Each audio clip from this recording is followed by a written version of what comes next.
long weekend ahead. This week's topic is all about how we sometimes can over-explain ourselves, over-explain our decisions, over-explain a situation, over-explain what our thoughts are, over-explain our opinions, over-explaining everything. We explain why we can't do something. We explain why we can't stay late if asked. We explain why we had to say no to something. We explain why we need support and why we're asking for resources. We explained why we changed our mind. We explain why we're not available for something.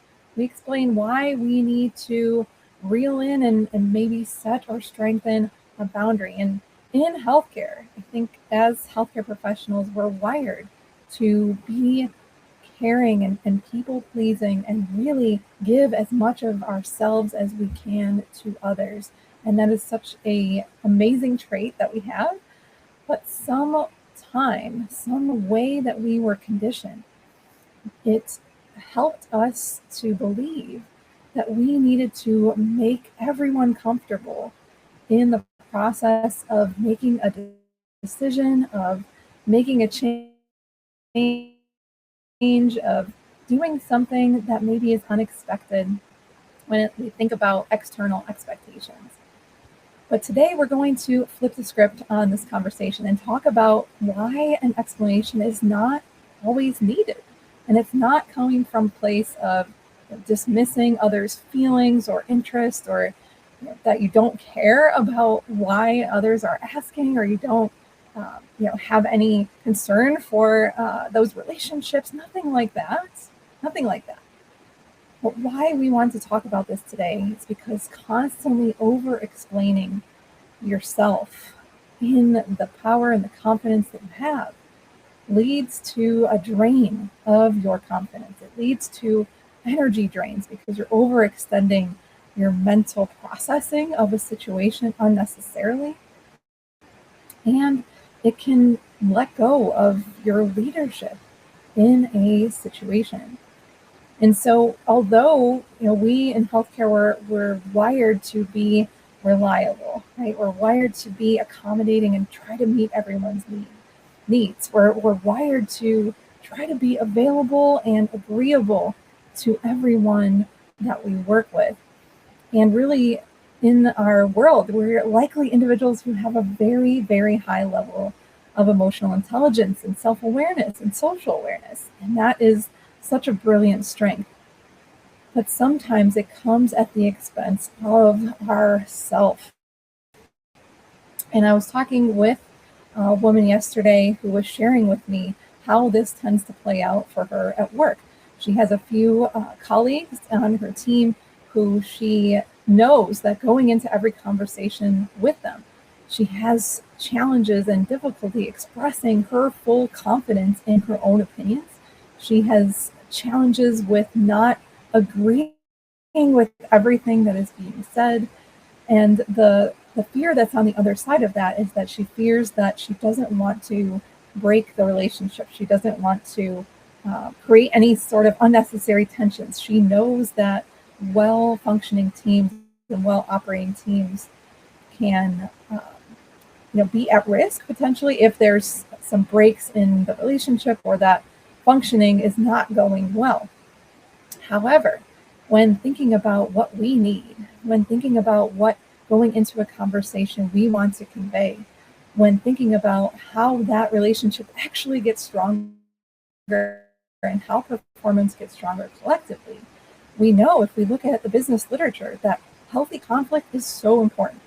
It's so important to be able to have those conversations. I think of Brene Brown's Dare to Lead. If we aren't able to have conversations where we can rumble with each other, where we're able to feel safe and comfortable in bringing up challenging topics, then we are never going to be able to get further with those relationships. We're never going to be able to elevate our team's performance when we aren't able to have those challenging conversations. So instead of going into those rooms thinking, oh, what if I disappoint someone by what I say? What if I rock the boat? What if I make someone upset? That's not your intention. That's not what is going to come out on the other side.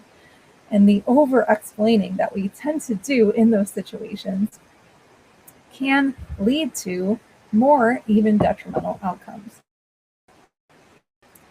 So instead of giving that full backstory about why, in some cases we need to explain the why. I think about start with why.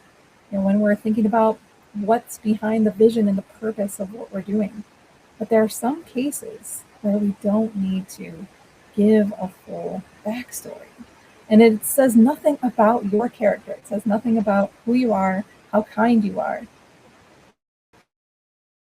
Sometimes when we over-explain, we unintentionally make what we've decided sound questionable or negotiable, or that we really haven't decided on what we wanted to say or convey. So if you're here and you are thinking, this sounds like something that resonates with me, you're not alone. Number one, you're not alone. And I'd love for you to pause and think about, where do you tend to give long explanations about decisions that you've already made? In what instances, in what types of conversations, where do you tend to give those long explanations where no one is asking for them? Where do you feel that you have to justify what you decided? And deep down, did you really decide in those cases? Because I think, and you can pause this video if it helps, if you're watching on the replay and you want to take a break and really consider this. These are hard questions to think through. When we think about why we over-explain, it comes from a place of fear. We're afraid of disappointing others. We're afraid of getting into a conflict. We're afraid of being understood and really being vulnerable in those conversations. We're afraid of being perceived as a difficult colleague to work with. We're afraid of letting other people down. But in reality, we need to be definitive, conviction, bring it through. You are allowed to say no. You are allowed to protect your time. You are allowed to change direction and change your mind. You are allowed to decline something, a meeting. You are allowed to leave a position that no longer fits you. You are allowed to rest. You are allowed to rest. I just talked with a colleague about this yesterday. You are allowed to take a step back. You can give yourself that permission. We don't need a full debate. We don't need a full explanation of what led to that ultimate decision. So when thinking about that, when we think about how we can strongly communicate what we've decided, we can say things like, that won't work for me.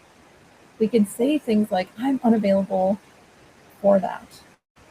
We can say things like, I've decided to move in a different direction. We can say things like, I'm not able to commit to that right now. Maybe not forever, but right now, I'm unable to commit. Think about how short and clear and professional and respectful those simple phrases can be. If we pick one or more of them and start practicing them, start saying them to colleagues that we trust, start saying them in the mirror to ourselves, start saying them to a mentor, practicing can lead us to feel natural in those conversations when we have the opportunity to communicate very clearly, professionally and respectfully, what we need in those moments. So instead of trying to manage everyone's comfort and feelings in the room, we can start to manage ourselves. We can start to give ourselves permission to make more definitive decisions. So with that, I want to hear what comes up for you around this topic. I'd love to know where you're feeling unsure, where you have been ruminating on any given topic for much longer than you need to, or at all. Sometimes just one thought or one decision, one thing that you can do for yourself is enough. So if this resonated with you, I'd love to hear from you in the comments. Let me know. You can drop an explain or anything you want in the comments that comes up for you that resonated with you this morning. And if this is something that's a recurring pattern for you, please absolutely reach out. I would love to help support you one-on-one. I can send you my call link and we can really dig in to see what's really behind you holding back, making more definitive decisions, communicating those clearly, and letting others know what your thoughts are in the rooms where you belong. So I hope you have a great weekend ahead. Enjoy the long weekend, and I will see you here next week.